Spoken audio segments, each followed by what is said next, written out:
Good evening, and welcome to the Minneapolis Institute of Art and the Friends Lecture Series.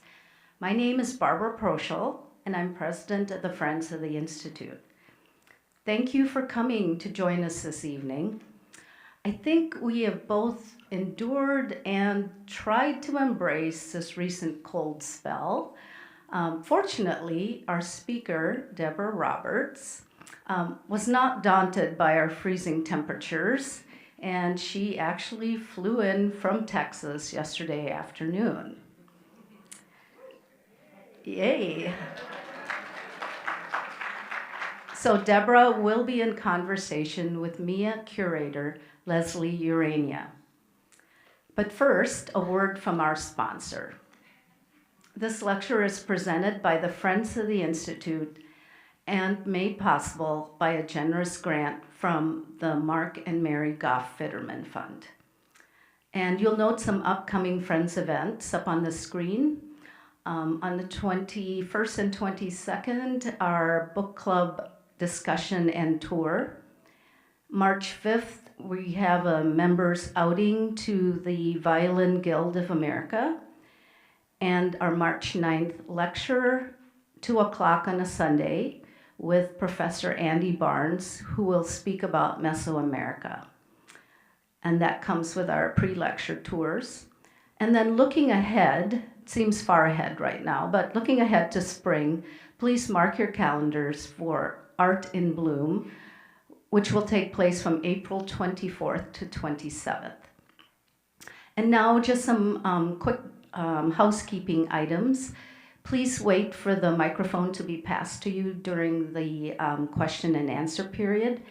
And also, directly after the lecture, we will have a book signing and a reception just outside the auditorium in the Regis Court.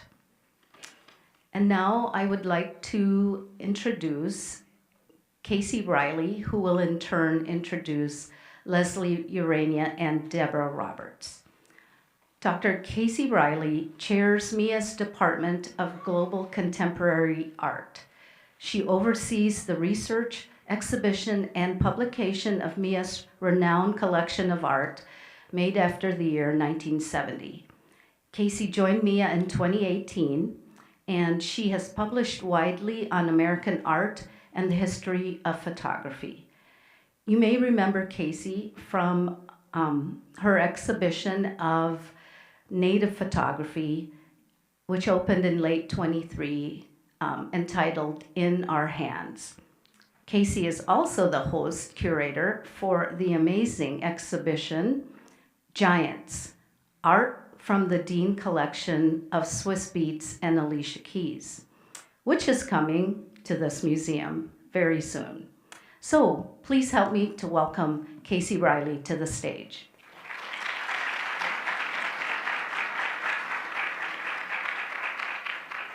Hi, everybody. Good evening. It's just wonderful to see you all. Welcome to MIA. It is my great pleasure and honor to introduce both of the accomplished women who will be in conversation here tonight. And just to echo what Barbara said, I'm especially grateful to our guest, Ms. Deborah Roberts, for braving the Arctic tundra that is our state currently. As all of you undoubtedly know, Ms. Roberts is a mixed media artist, celebrated for her work, which challenges notions of ideal beauty. Her work has been exhibited internationally and across the United States and Europe.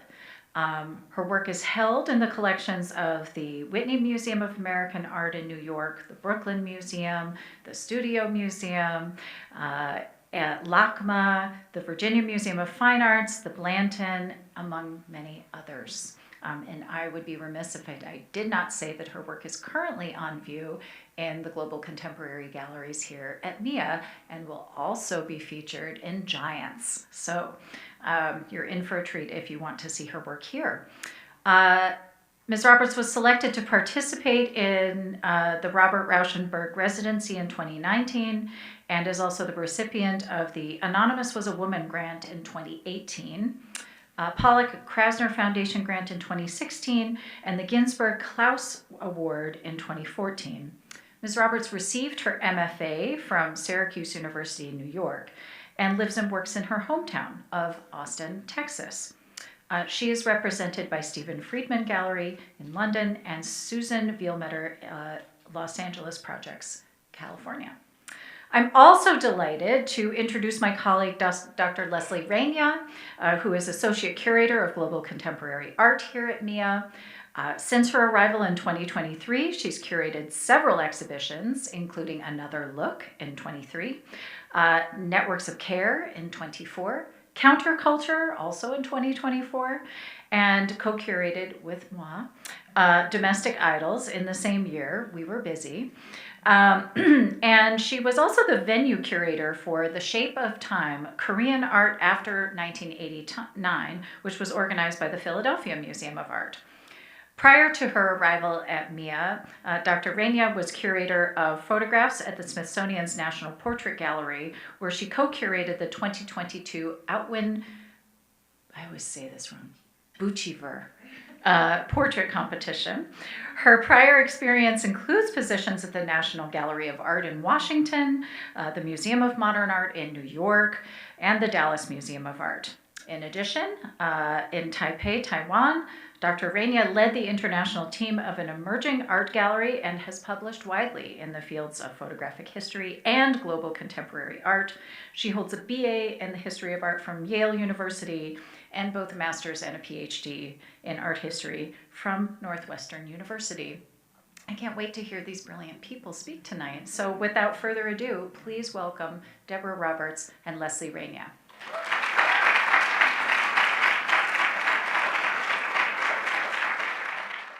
Thank you, Casey and Barbara and the friends and all of you for joining us this evening, and especially to you, Deborah, I'll have to make this joke again about the ice and the cold, but she did make it through the ice and the cold to get here. And we hope that we've kept you warm during your time here. So thank you so much. Great. Excellent. Thank you so much. And it's really been such a pleasure to spend time with you in the last day or so, and to really get to speak with you. I was looking at my phone and trying to figure out when was the first, not the first memory, but maybe the first memory, and of course I had to go to my phone, of seeing your work, and it was in January of 2018, and Okay. I was at the Studio Museum, and I remember I was super excited, and I went back to DC, and I was like, I just saw this, and I'm so excited. So it was at the Studio Museum in Harlem, and there were 2 works, I believe, based on my pictures that I recollect, maybe a few more that were on view in the exhibition Fictions. Mm-hmm. And in preparing for tonight, I realized that that was a really key time period in your career. It was. And it would be great to hear, especially for our audience, who may not have been reading as much as I was in preparation for tonight and talking to you, but getting to a sense of, that time period was right around the time that your work was in art fairs, being collected by museums and private collections. What was that period before, tell us about Deborah Roberts before 2018. Oh, okay. A little bit, not too much. That's up to you. All right. Can you guys hear me good? Because I'm texting so we can yell stuff. So before that, I got my graduate degree at Syracuse. But I've been working as an artist my whole life, and while I didn't have financial success, I felt like I was successful because I was earnest in my practice, and I did it all the time. So when success started knocking at the door, I was well ready, and I was older too. So I don't know why I waited so long, but so I just really had always worked on my work. In 2000, right when I got the Pollock-Krasner grant in 2016, I was really struggling as an artist. I was working at a shoe store. I was, trying to make ends meet. And I was awarded the Pollock-Krasner, which is an amazing grant. It's free, so you guys should always apply to it as many times as you want to. I was able to, I gave all the money to a friend. And I told him, I said, just give me $2,000 a month, for the next year. And I put the responsibility on my art to take care of the rest of my bills. So I was able to work with a lot of freedom because, my rent was paid, my lights, my car, and everything. And the only thing I had to do was just incidentals. And so it just allowed me to work just unheathered. So I, I just started doing it from there. And then I went to the Volta Art Fair in 2017, and it just went, man, I'm so glad I didn't knock off my hat, because that would have been fun. I would have ran out of here. And I can't run. So it would have been quite a funny. new experience. Yeah, I got to watch that. So, I want to see that. But, so everything just blew up at the fair, and I was able to be a part of Fictions, which, with the Studio Museum of Harlem, when they put you in the F series, they're telling the world these are the artists going forward right now that we think are doing amazing work. And I was just so pleased because I always wanted to be, that was my main, everybody have goals. I had Go Girl goals, and then I had, my main goals, but I had the little ones to help me, move ahead. And being at the Studio Museum is, was one of my main goals. And so many other goals that you've accomplished since then. So it's really exciting to hear that. And one of the other things that, in terms of you going to graduate school, I know mentorship is really key for you. And you have this friend who held on, paid you once a month from the money you had. And I know that before you were coming, as we were talking about today, you really wanted to make sure you had an opportunity to meet artists and to get to know people. And I feel like in some of your work, you get the sense of mentorship that also comes out of it. And for example, in this work here, We Are Soldiers, these three girls who are, walking and together, but they're going in one direction. And it'd be great to hear your thoughts on mentorship as an artist, and even who have been some of your mentors, right? Whether they're living or people you take with you to the studio in a way, I guess. Yeah. It's so very important to reach out to artists. I remember in Austin, the University of Texas would bring in speakers, and then I would have to go and poach them, take them to breakfast or take them to lunch, and that in between time, which I'm really happy no artists say, hey, you're not doing anything from 12 to 5, come to my studio. I would have went, but no one asked, so it was great. So, but, that whole idea of trying to get ahead, because it's really hard. Even though the internet has made it a lot easier, you still have to be, in front of people's faces. You have to be there. And so I try to do, and I was telling these artists that I want them to do my jump in on Saturday, because it's a way of getting more eyes on the work and eyes on you, and you're driven, when people, a lot of collectors look at that and they go look at the artist, and then they, so all those things help, because it's incredibly hard being an artist, that. I ate Spam so much, man. I should have got some stock in that, Spam and eggs, but it's just, it's hard, but if you believe in this, if you have passion for this, you can do it, and it's no problem. And can you describe what a jump-in is? Because I only got to know about this when I was doing research for today. Well, I was like, what is this jump-in? Well, it's dumb, but, I don't, Dawoud Bey, he always, I'm doing the jump-in, he's texting me, put your head up, do this, get some books, and I'm thinking, dude, this is for fun, So what I try to do is I invite an artist to come in on the first Saturday of every month. We get in, we have about between 450 and 800 people for that Saturday morning that would jump in on Instagram, and then over the course of that month, we have about 5,000 people actually go back and look at it and look at the arts and what we talked about. So it's only important because I can't really do studio stuff like I used to. I would in 2018, 2019, I would go live in my studio and talk about the process of doing these works. But, that came back and bit me, so I can't do that. So what I do now is these jump-ins, and then I can also talk about, younger artists, how, some ways in which you can get ahead. So, So it's really fun. That's great. Well, thank you. I look forward to watching, I guess, not jumping in. I won't do the jumping, I'm not nervous. So that's great. And in terms of, I wanted to move ahead to some of the other work.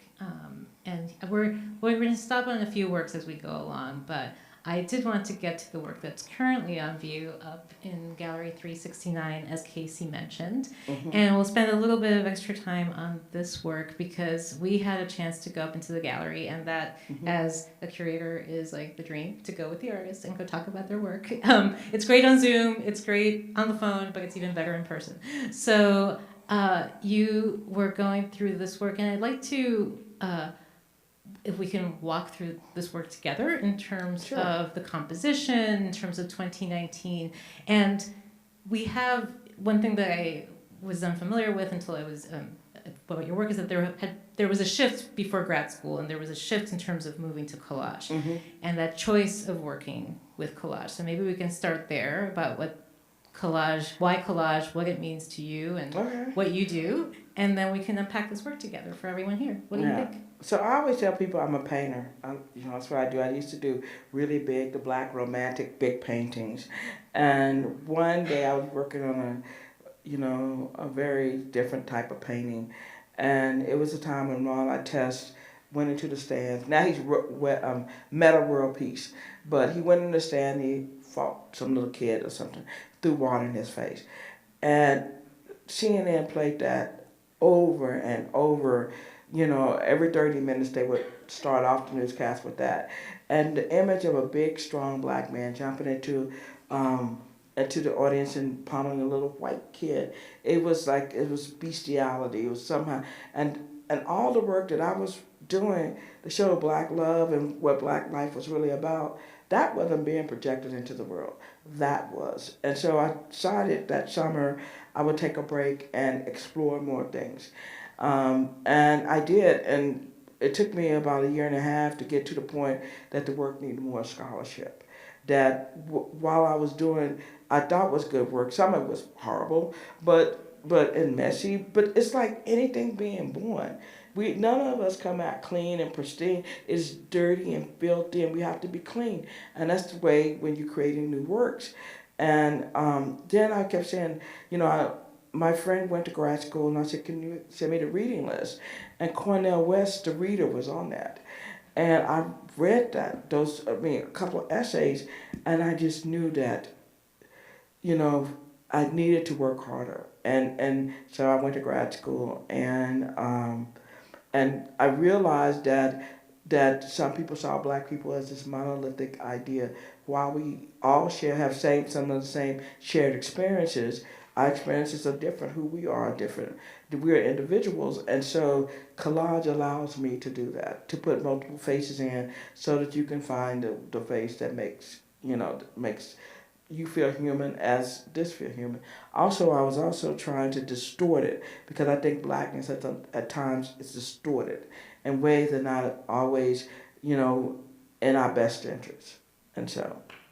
Yeah. Collage allowed for that. And earlier you were talking about, literature, and Cornell West was where that was what you needed. That was the language that you needed to move forward. Pre-Obama. Pre-Obama Cornell West. Cornell West. So if you want to read pre-Obama Cornell West is what she's talking Can't about. read Cornell West now. So pre-Obama Cornell West. I had to prompt her on that, because you mentioned that earlier, and I was like, yeah, we need to share that with people in terms of. Really, they laugh because they know.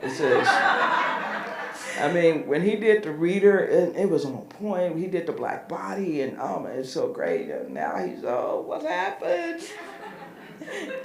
So taking the pre-Obama Cornell West, and in terms of this work, you mentioned some of the sources, some of the you're going through. Can you walk us through how you collect the images that end up composing this? Mm-hmm. Because you shared earlier, and I'd love for everyone here to hear that. I'm not going to talk about how I source the imagery, but I can tell you what I do. I love Baldwin. I just think that 50 years from now, we're still going to be struggling with the same things that he talked about. And so I put the works of, his face and my work, and the little girl with her arms crossed, she's seeing through the lens of James Baldwin, and she still needs that to be held because we are no longer, we're not being beat in the street, sometimes we're being shot in the street, but not as often as before. But if you read James Baldwin today, it sounds like he's talking about it last week. And so that was very important. Then I put crowns on their heads, and then I love Robert Rauschenberg, and like there's a four-pronged approach to my work. It is art history, American history, Black culture, and pop culture.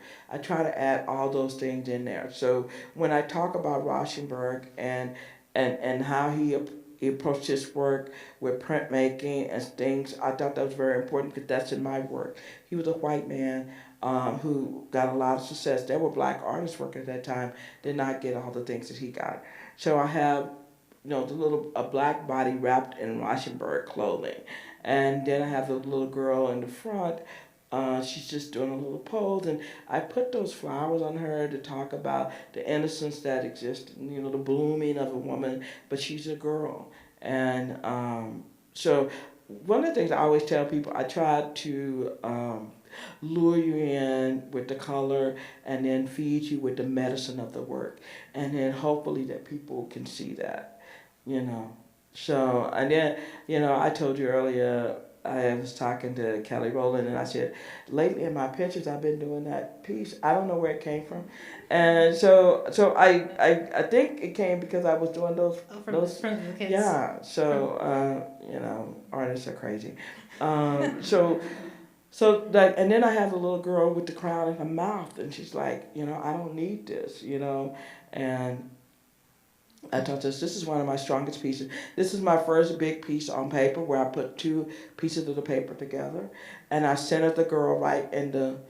I gotta tell you, Cosby. I saw her work at the CAM, and she did that, and I copied it.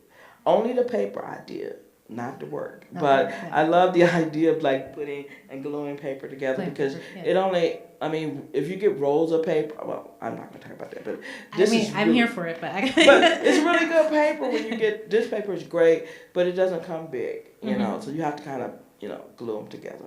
She does the same thing in her practice. Yeah, no, it's great. This work is on view now, and it was recently on view in Dennis John's exhibition, Collage and Black, and I know that people really respond to it and try to, our guides have a great time talking about it. I think they've been telling me, so that's great.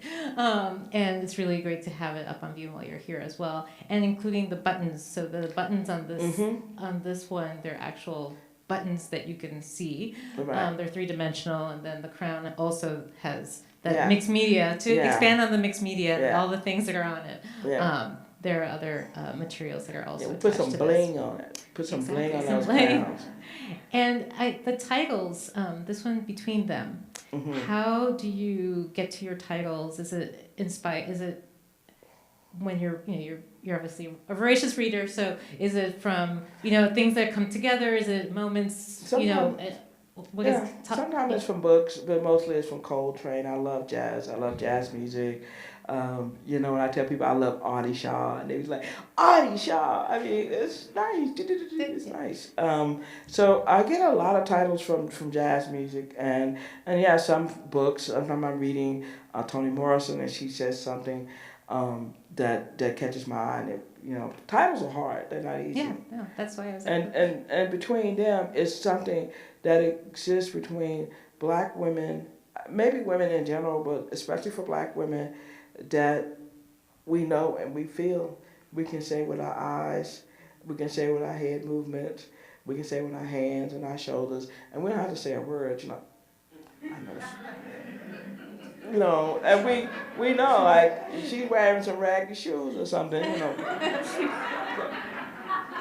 So I love that. So no words are needed. Yeah, no words are needed. Exactly. Well, thank you. I hope that. Yeah, that's great. I like that. And you started off with you touched on sort of the dehumanization, and portraiture is something that comes through as part of what you're including Mm-hmm. faces. And there was one quote that I found by you, Mm-hmm. and it was, see me as a person, see me as a whole person, Right. not as a partial person or someone who is ugly and allowed to be ridiculed in certain types of publications.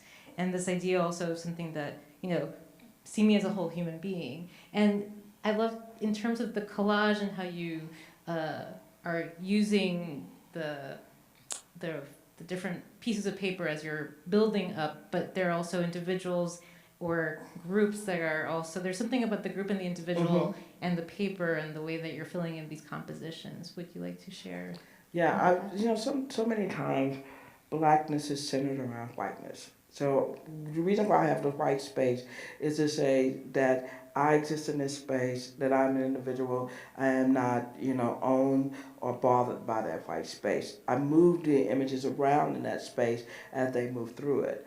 And so the white space in this work and all these works are just as important as the image, because that is something we fight every day. So that's why that. And like this piece is Obama's hand when he was elected president in 2008, and you can see he has calluses on his hand. Not anymore, but he. And that one is, I did this little boy, and I love the movement of that. I love the idea that the pledge that Black people have to take all the time. We are Americans, but sometimes our patriotism is always questioned. Anytime we try to say, how can we make America better? Not great, better. And how, just because you question that doesn't mean that you don't care about this country. The reason why you question it is because you do care, and you want them to live up to their promise of a free person. A free place. And so that's why I do the hands, the flat hands in the work, and the multiple faces. And this just really felt good. This is Little Man, Little Man. I don't think that anyone knew that James Baldwin did a children's book. Well, all right. Y'all Minnesotans. I knew because I read about it before. Y'all Minnesota, y'all always in the house, so all y'all can do is read. It's so cold. It's so cold. Get a book. No, y'all smart because y'all smart. Y'all smart people. Ooh, let me moonwalk out of that one. You guys are very smart people, and because you read a lot too. Because I read a lot, and us dumb Texans, we don't know when to stop.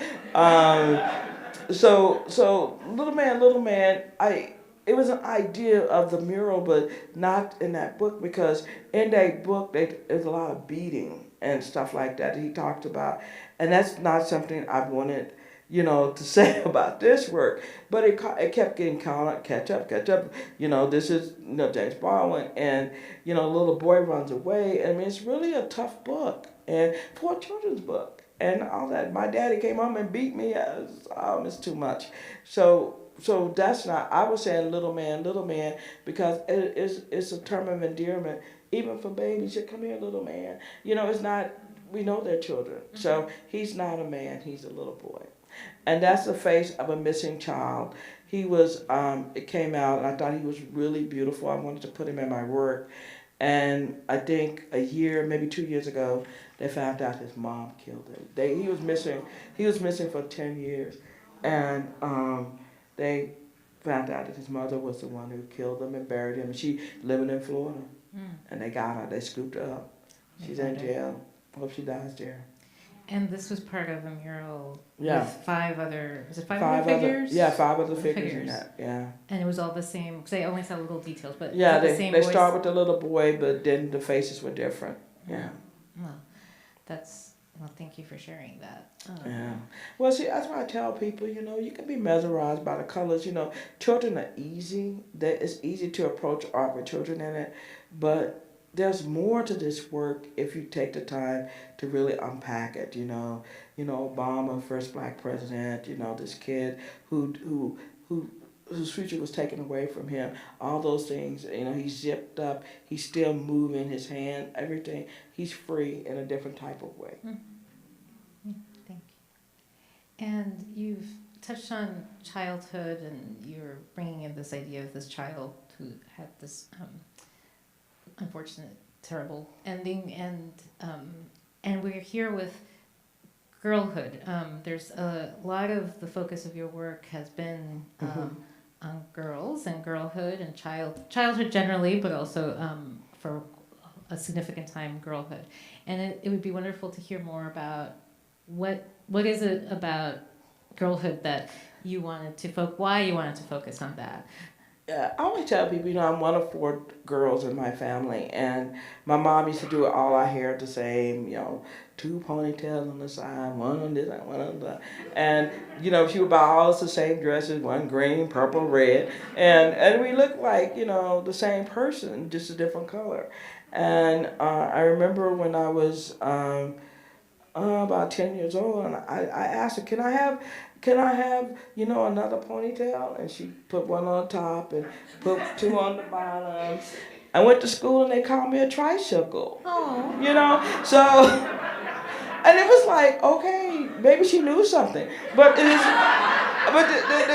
she was onto that. She was like, just two. She's like, you gotta be a tricycle when you go to school. But the idea is that's when I started to break away from my sisters. I wanted to be different. That's when I think earlier now they make those decisions that they want to dress themselves and things like those. Those are the first acts of freedom. And so I really want to explore that, because by the time you're 14, 15, you have to put on your gloves. Now you have to fight for your identity. You're too loud, you're over-sexual, you don't dress right. All those things that society has put on black girls, and then you only have a small time to just be this little innocent little girl when their peers get to go all the way to 18, maybe 20. And so those are things I wanted to talk about in my practice. Yeah. And so in the way that you choose in terms of building this composition, those are some of the, are there moments, you're talking about the 3 ponytails, but are there moments that with your sisters and your brothers that come through in some of the compositions? Or is there something that sometimes it's about, like a memory you had? No. All right. Yeah. No. All right. No. Just checking. This is like, they're not into art, and, there was, I don't know, people have siblings, you couldn't even go to sleep with somebody putting hot sauce in your mouth, or, I was running out of there when I got out. We should mention she is one of 8 children, so this is one of 8 kids. So that there was a lot of competition. 1865 all over again. So there were a lot of kids, and then we had the earlier work with the mural, little boy work, and now also this is not clicking. Oh, there we go. Notorious Acts Resting, and also works such as. Let me talk about this. I haven't talked about this because I call it a notorious act. We went through a period of time where there were people walking in when people were just minding their business, they're not doing anything, and they acted like they were somehow committing a crime. So there's this notorious act of resting, to be free to rest without interference, and that's what I did. I did a series of works called Notorious Acts. Yeah. What are some of the other acts? There's resting. I think it was walking. I do remember my brother said that he was arrested for speed walking. I remember me and my family, we laughed and said, nobody's ever. And now that I see that I'm older, that he may have been targeted and arrested for just walking, So it was a notorious act of just living your life. Yeah. And there was something in one of the books about you, and I should mention, here's the plug once again. This is what the book is, and it's only available up here because the gift shop transferred all of the books up here. So if you want to get it tonight, please get it up here. It's not in the gift shop, and if there are others left over, they will go to the gift shop. But I have a feeling there won't be. So please, just after the reception, this is 20 years of work, of art/work by Deborah Roberts. So this is a lovely book, and I encourage you. There is a beautiful essay by Dawoud Bey that opens it, and I'm glad that he's still texting you in your middle of these jump-ins and telling you how they should go. And you mentioned I think it was in this book or one of the interviews about these same acts that the girls are doing that may not be maybe seen as fun or whatnot, that when you apply them to the boys, that there's a difference in terms of how this is read, in terms of what is perceived and what is applied, in terms of, can you walk us through a bit of that? Well, the boys are a lot different because I have no experience in being a boy, but one of the things I go by is what's happening in the news and things like that. Some of the things that happen, around me. And I remember when I started, the boys now have just now caught up to the girls as far as how strong they can be. But just this last December, when I had boys and the girls, all the girls sell. The girls sell fat all, just because they're not, they don't challenge people in the way that the boys do.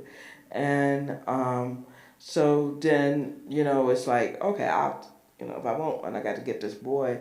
But instead of going up, because it's ways that men are perceived, and black men are threats.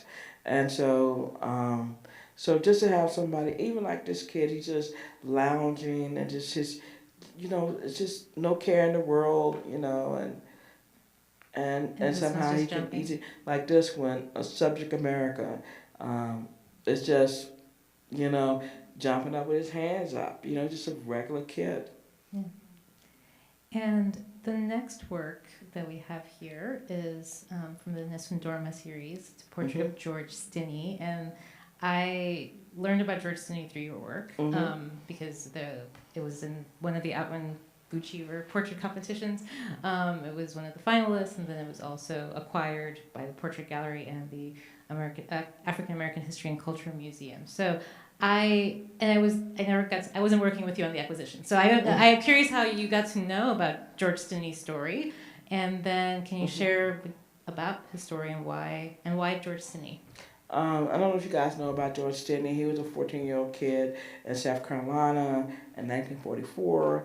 Him and his sister was playing in the yard. 2 little girls went missing, and George just happened to say, "I saw them," and they couldn't find out who murdered those girls. But all of a sudden, they arrested him and his brother, and then a white man came forward and said the brother was working for him. So just that alone cleared him. But George was a little kid. He was really thin. He couldn't carry 2 bodies and two bikes across a long field where they found the girls. I mean, he hadn't had shoes in a year, so his feet would have been tore up carrying bodies. But he was arrested.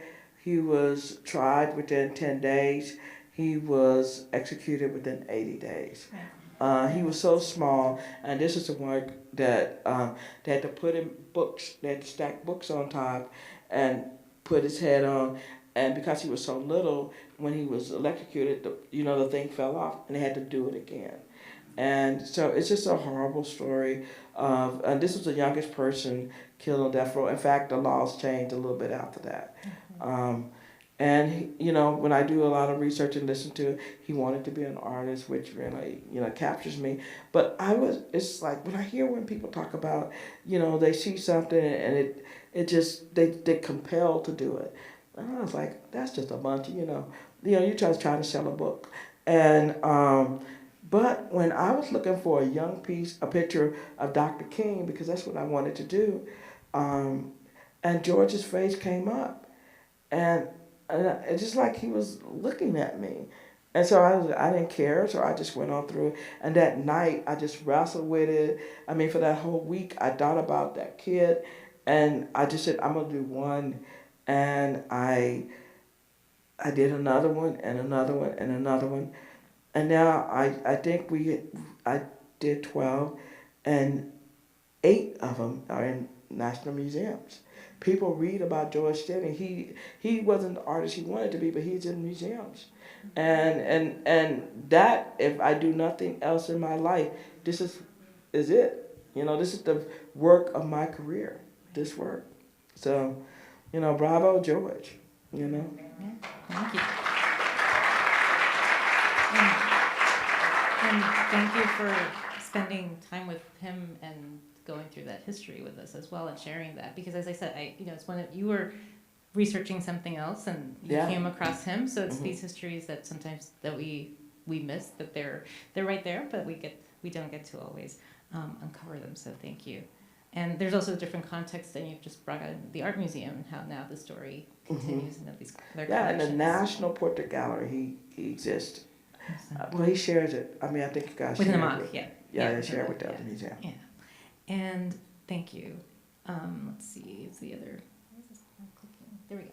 And we have, I want to make sure we have time for questions, so I'm going to start rounding out here, but maybe skip to we talked about the white background, but there's also the black background that's become a more recent addition to the work. And it'd be great to hear, and I'll actually go to the one with the three, there we go, because we have the black background and the white background here. So that would be great to, in terms, this is three together. Is it are they separate or is it a triptych? It's all on one page. All on one it's panel. one on one panel. Oh, okay. And everybody always said, how do you used to put your work together? And I used to tell them, I would stick them on with blue tape. And then I had a curator come in and she said, well, why did you ever paint that tape? And I was like, I never thought about that. And so the last show for my show in New York, I did, these are beginnings, this was 2017, 2018, and 2019, different images that I did.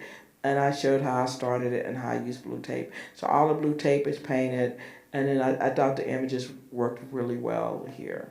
And it's this girl, woman, forever a work in progress, because we are. Yeah, we are. And more of this doubling here, sort of mirror image, but not quite. Tomorrow and tomorrow and tomorrow. And hold complexity, again with the black background. Yeah, that's the first one I started putting like mirrors into the work. So you walk up into the work and you can see your face, you become a part of it. Oh. Yeah. So that's a mirror. That's a mirror. Oh, that's great. Thank you, because I would not have guessed that. Thank you. I know, yeah. That's great. How do people react when, they love it. It's kind of weird. This is the work I had in Paris. Okay. And that was great. It was 50 years after Picasso had died, and he in his blue period.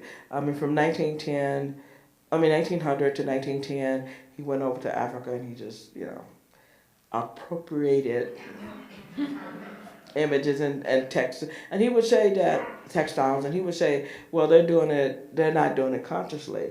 They're just, messing around. By Western standards, I made it art, because I now do it. And so what I did was take some of the patterns from Picasso. I was kind of taking a little bit of that away from him, adding that to my work, with a black body. Now the black body has reclaimed, that pattern. Right. And it just worked really perfectly as you walk into the work and you see yourself. And then the gold nails talked about, currency and commodity of blackness, and so it worked really well. It works really well. Well, and the next one will open the next one. We're going to end here or the next one? What do you think? We can start with the next one. Next one. There we go. We'll open the floor to questions because I have spent time with Deborah and I want you all to spend time with Deborah as well. So we have microphones. We have people, thank you, with microphones. So please, I have more questions, but obviously we'd love to hear from you as well. We have this great opportunity. And are there any questions for Deborah? Don't be shy. All right, we got one back here. Thank you. Yep, thanks. What's the name of the grant you say you applied for that got you started? The Pollock-Krasner grant. It's a free grant. They give up to $50,000. Both Amy Sherman and I have, Simone Adi, a lot of artists get it. You apply for the grant. You get 3 people to do your references. And if you're awarded the money. No strings attached. You don't even have to give accounting of it. I don't understand what you said the name of it Pollock, like Jackson Pollock, Pollock. and Lee Krasner. So you can't understand that Texas accent? Jackson Pollock and Lee Krasner. And that's the grant that you apply to. Okay, thank you. Yeah, it's really easy. It changed my life. Well, you have to write that down for me because I still don't have it. You have to write that down. We'll write it down for you. No worries. Yeah. We'll write it down. Pollock-Krasner. if you're listening, here's an applicant. There's a question all the way in the back, and then the middle, and then up here with Bobby. You know who Jackson Pollock was, right? No? He's the painter who did action painting with a bunch of paint all over the place. And then Lee Krasner, who was the artist. But she had to like acquiesce to her husband. And then when he, killed those people and died, well, he did. He had a crash and he killed 2 girls anyway, and himself. And she, gathered her stuff and she started, painting more. She took over his studio. He wasn't using it. And she started painting these huge, big paintings. He wasn't using it. He was not, you are correct. Yeah. He was not using it. And she became known for her works and just beautiful. But the reason why she started this scholarship is because they struggled so much. And she wanted artists, when your work changed, she wanted you to have an opportunity to take away all of those things that lock us down. Thank you. It changed my life.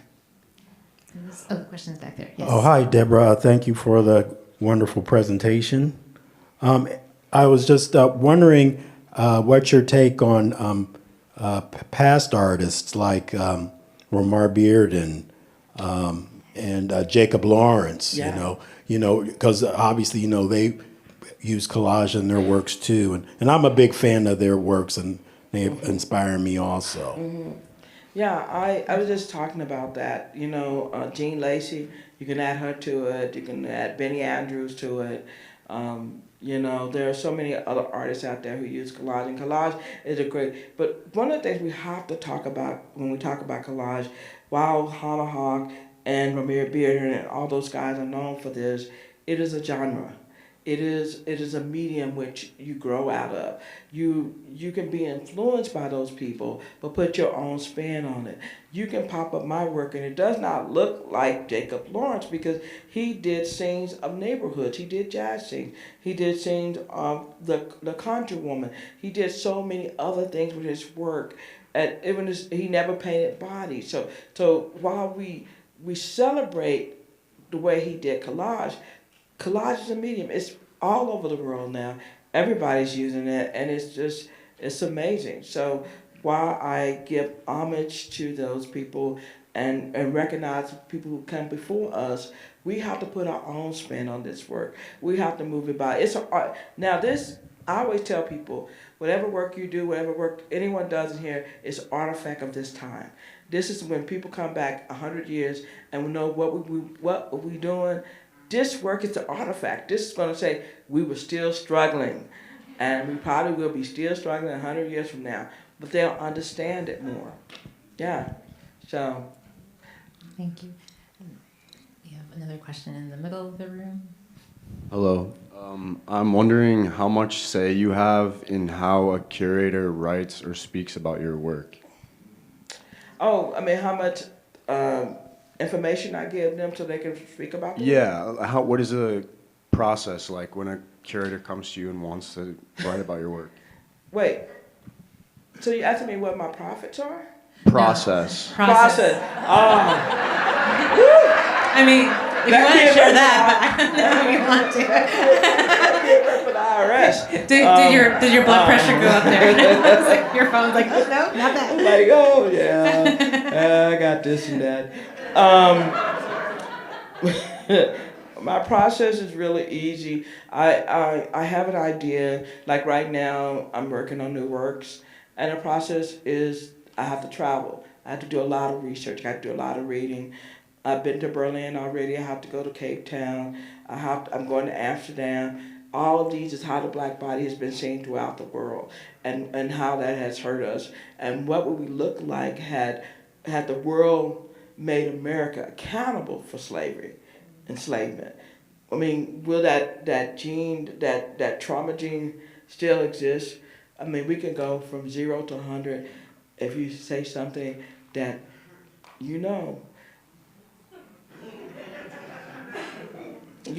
So those ideas and how I can get that through. So my process is figuring out what I want to talk about first. and then go and search the faces. Find faces that have that innocent but also that pride in them, and I need to at least source at least 10 faces for a whole series of works. If I'm going to do 15 works of painting and paper and all of that. And then I do sameness, because people see us as the same. No matter what we do, it's the same. They see the same skin, they see the same. You coming in, the same person coming in, they say, you're going to do it. I know you're going to do it. It's the sameness that I'm trying to break through. So that's part of my process of creating these works. And also, I think that the other part of the question was, if someone, you're part of the we're doing a collaboration with a writing, I'm going to say, you're sitting next to the person from the writing group, so I'm going to say that you're in the writing class, but about if someone wants to write about your work, how do you, I guess your question was like how much she wants to read it, or like guide it? As a curator, maybe the question's for you. How do you for me. decide how you write about work? Well, how do I decide? Well, I would talk to her first and make sure she's okay with it. And I mean, interviews are a great resource for that too. I mean, first I would read up on it before talking to her, and then interviews, and then depending on every work is different, so it depends on the artwork and the context in which the publication would be. If it's an exhibition, if it's a journal article. So I mean, I love, at least for me, it's a great. I really find it helpful to speak with the artist, to go through their ideas together. And, some people don't want to share too much, and that's okay. We just kind of get to an understanding, and I like it. And especially when you get, like, yes, this is good text, that's even better.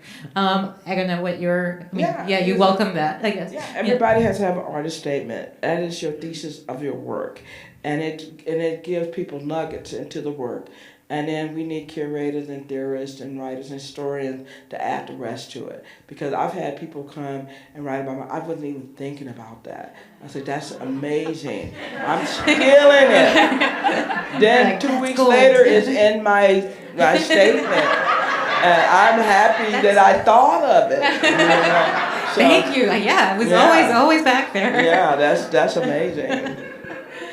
How much is your book?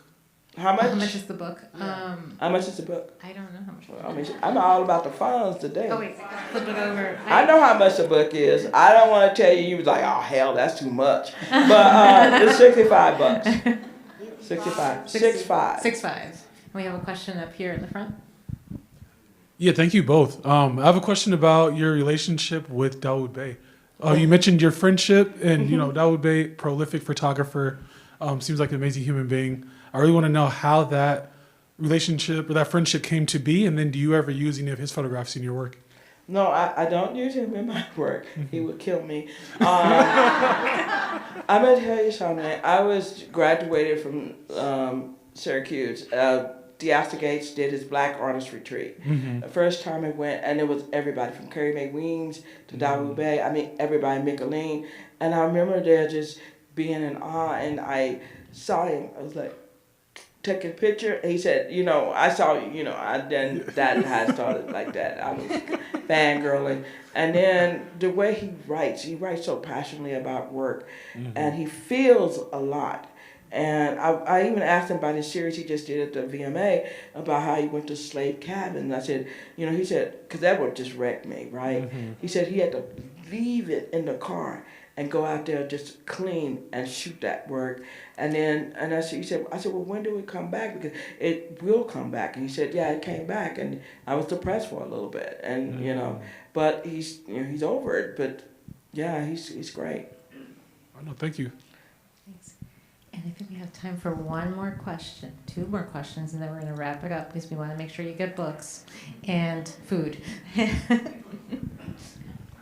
So I'm just curious, in your earlier days, before the notoriety, when you were a starving artist, were there times where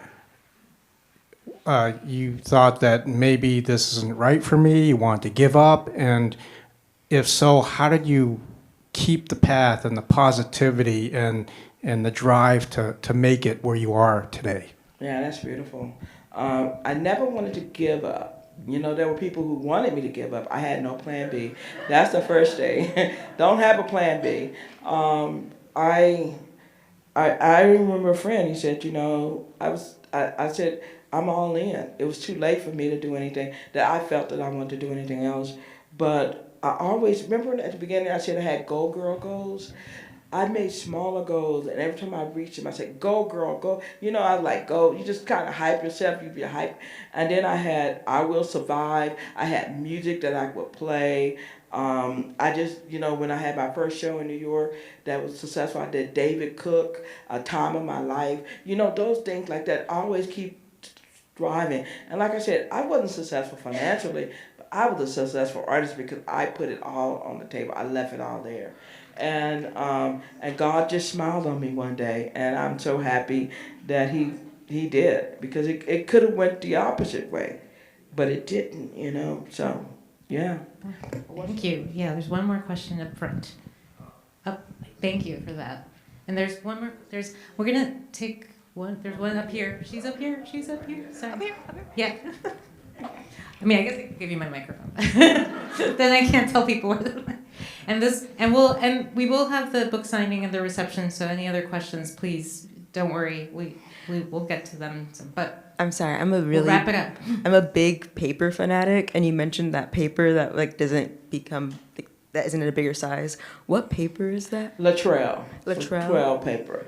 La Quail is French, but I mean I can write it. We'll write it down. Is that the kind of paper that you use for most of your mixed media collages? I do, because at the beginning of my career, I used a different type of paper, and it weighed when it got wet. And it was okay, because, you know, as you're a beginning artist, you know, a lot of things are forgiven because you don't have any money. Mm-hmm. And so, but when you start making money, nobody wants to see that paper wrinkling. I promise you. I mean, you know, and so I changed to the quail paper because it's very expensive, but it's heavier, and it takes the water really good. Yeah. Thank you so much. And then do you tape down your paper beforehand, or do you I just? do not. Okay. Some people do, I don't. Okay, cool. Okay, that's enough. Yeah. Well, thank art you. questions. No, thank you. Yeah. Well, we will have questions later when there's the book signing. But Deborah, thank you so much for joining us this evening. This has been. I'll turn it off. You're good. Thank you so much, and thanks to all of you for coming as well. And as we mentioned, book signing and reception just outside in the Regis Court. Thank you so much. Have a good evening. Take care.